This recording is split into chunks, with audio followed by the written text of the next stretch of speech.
और जम्मू कश्मीर में दूसरे मरहले के मतदान को लेकर के बॉर्डर इलाके में खास तरह की तैयारियां की गई हैं। सरहदी इलाकों में फायरिंग रेंज के आसपास पोलिंग बूथ बनाए गए हैं। साथ ही एलओसी के आसपास बसे गांव में रहने वाले लोगों को पाकिस्तानी गोलीबारी के दौरान महफूज माहौल फराहम करने और पुरअमन तरीके से मतदान कराने के लिए इस बात की उनकी सिक्योरिटी को यकीनी बनाने की कोशिश की जा रही है। और इसी सिलसिले में बंकरों में खास इंतजाम हुए हैं। अगर इस तरह की कोई भी हालात पैदा होते हैं तो इन बंकरों में मतदान कराए जाएंगे। वोटिंग को लेकर के लोगों में खासा जोश देखने को मिल रहा है। बिल्कुल दुरानी साहब, आपकी तरफ आने की कोशिश करूंगा। सवाल मेरा वही बरकरार रहेगा कि जम्मू कश्मीर में, ख़ासतौर पे जम्मू में कल के इंतखाबात के लिए सामने रख करके हमें ये बताइए कि क्या हिंदू मुस्लिम वहाँ के जो लोग हैं, जम्मू के बासी, उसमें किसी भी मजहब या किसी भी ज़ात के लोग हो सकते हैं, क्या सोचता है इस तरह के इलेक्शन के लिए या अपने नुमाइंदों के लिए? कहावत है कि हंटर आएगा, वो आपको दाना डालेगा ताकि चिड़िया उस नेट में फंस जाए। लेकिन असलियत में ऐसा है कि जब प्रोटेस्ट यहाँ हुए थे, जब मजहबी तौर पे ये लोग बांटने की कोशिश करते हैं, तब जनता हमेशा एक साथ हो जाती है। और मैं आपको उसका बहुत अच्छा एग्जांपल दूंगी। डेली वेजेस में हिंदूज भी है, मुस्लिम्स भी है, क्रिश्चियंस भी, सिख्स भी हैं, लेकिन वो सारे एक साथ खड़े हैं, वो डिवाइड नहीं हुए। दूसरी बात, जब इन्होंने JKPSI, जो प्रोबेशनरी सब इंस्पेक्टर के एग्जाम में घपला हुआ, फाइनेंस अकाउंट असिस्टेंट के एग्जाम में घपला हुआ, तब जितने हजारों की तादाद में बच्चे एक साथ इकट्ठे होके जिन्होंने प्रोटेस्ट किया, उसमें से ना किसी ने देखा हिंदू था, ना किसी ने देखा मुसलमान है। उसने सबसे पहले ये बोला कि भाई हम स्टूडेंट है, हमको एम्प्लॉयमेंट चाहिए, आपने हमारे साथ धांधली क्यों की।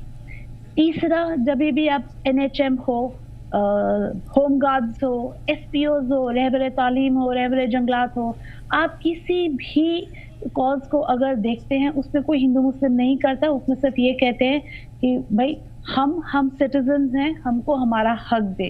तो काफी बार ऐसा होता है कि पॉलिटिकल पार्टीज हिंदू मुस्लिम करने की कोशिश करेगी ताकि वो आपको अपनी तरफ खींच सके। लेकिन मुझे नहीं लगता कि 2024 में ये मुद्दा जम्मू में रहेगा, यानी लोग इन्फ्लुएंस नहीं हो पाएंगे अभी, बिल्कुल भी नहीं इन्फ्लुएंस होंगे। और अगर कोई इन्फ्लुएंस हो भी सकता है, और अगर वो इन्फ्लुएंस हो जाता है तो आने वाले टाइम में उसको खामियाजा भुगतना पड़ेगा। सोहेल साहब, हमने देखा कि अभी 2-4 दिन पहले ही हमारी टीम गई थी जम्मू यूनिवर्सिटी, बच्चों से बात की, स्टूडेंट से बात की, और उन्होंने जो सबसे ऊपर अपना मुद्दा रखा वो रोजगार को रखा कि हम स्टूडेंट हैं, हमें सबसे ज़्यादा जिस चीज़ की अभी ज़रूरत है वो है मुलाजमत की, रोजगार की। क्या लगता है नौजवान क्या सोचता है जम्मू का?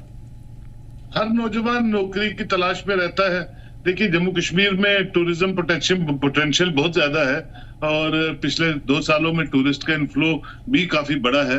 लेकिन उसके साथ साथ जो अलाइड सेक्टर्स हैं वो भी टूरिज्म के साथ साथ आगे बढ़ सकते हैं और एम्प्लॉयमेंट जनरेट कर सकते हैं। लेकिन मैंने आपसे कहा ना, पहले भी कहा कि 4-5 सालों में लोग सफर कर रहे हैं कि वो बात किससे करें। बात करने वाले लोग नहीं है एडमिनिस्ट्रेशन में जिनसे बात करें।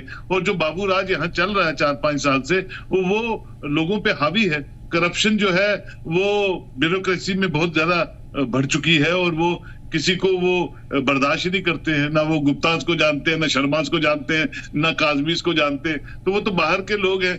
तो यहाँ ये एक ट्रस्ट डेफिसिट भी है गवर्नेंस में, जो मैं समझता हूँ बड़ा अनफॉर्चुनेट है। आपने चीजें इंट्रोड्यूस करनी है, नहीं तो कीजिए ना, कोई मना नहीं करता है। आप स्मार्ट सिटीज बनाइए, लेकिन लोगों को दुखी करके, लोगों को परेशानी के हाल में डाल के आप नई चीजें इंट्रोड्यूस मत कीजिए।